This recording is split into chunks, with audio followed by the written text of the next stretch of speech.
전 세계가 사랑했던 깐부 할아버지 배우 오영수. 한순간에 나락으로 떨어졌던 그가 3년이 넘는 재판 끝에 최종 무죄 판결을 받았습니다. 같은 사건을 두고 법원의 판단은 왜 이렇게 엇갈렸을까요? 유죄와 무죄를 오갔던 그 3년을 지금부터 낱낱이 파헤쳐 보겠습니다.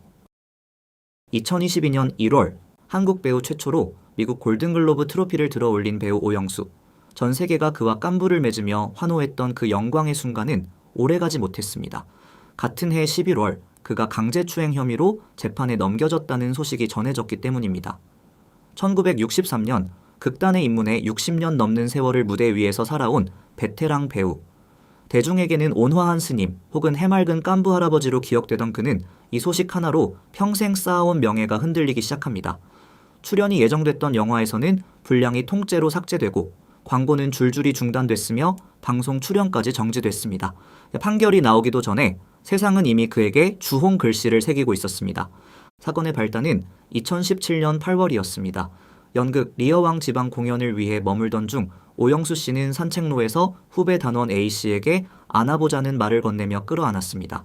한 달 뒤인 9월 A씨의 주거지 앞 복도에서는 도어락을 누르려던 순간 센서 등이 꺼지자 A씨의 볼에 입술을 대는 일이 있었습니다.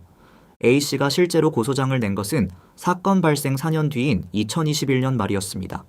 경찰은 한 차례 불송치 결정을 내렸지만 이의 신청 끝에 수사가 재개됐고 검찰은 2022년 11월 오영수 씨를 불구속 기소했습니다. 2024년 3월 1심 재판부는 유죄를 선고했습니다. 징역 8개월에 집행유예 2년, 그리고 성폭력 치료 프로그램 40시간 이수였습니다. 재판부가 가장 무겁게 본 것은 두 가지였습니다. 첫째, 진술의 일관성. A씨가 상담기관에서 진술한 내용과 스스로 적어둔 일기장의 기록이 사건 정황과 상당 부분 일치했고 생생한 진술이라 평가했습니다. 둘째는 오영수 씨가 보낸 사과 메시지였습니다. A씨가 진심으로 사과해달라는 메시지를 보내자 오영수 씨는 진심으로 사과한다.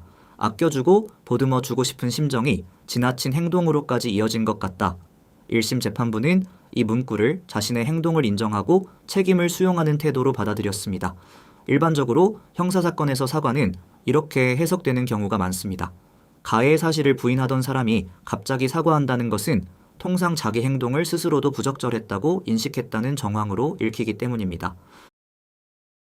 그러나 2024년 11월 항소심에서 결론은 완전히 뒤집힙니다.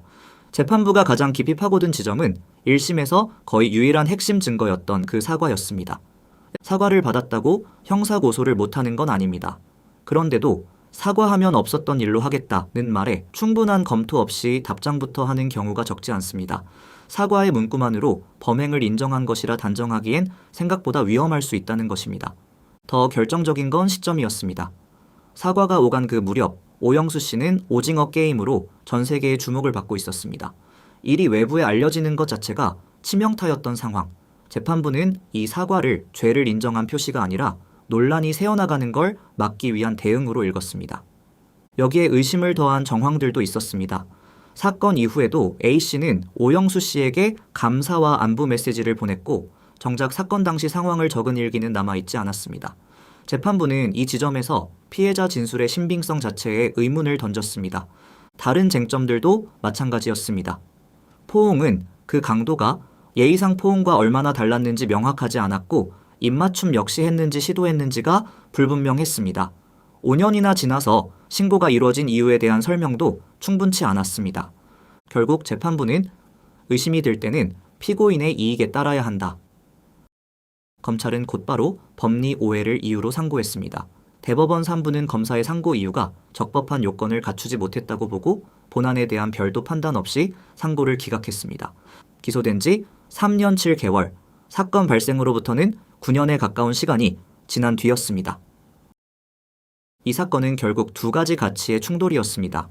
피해자의 맥락을 이해하려는 성인지 감수성과 합리적 의심이 남으면 유죄로 단정할 수 없다는 무죄 추정의 원칙.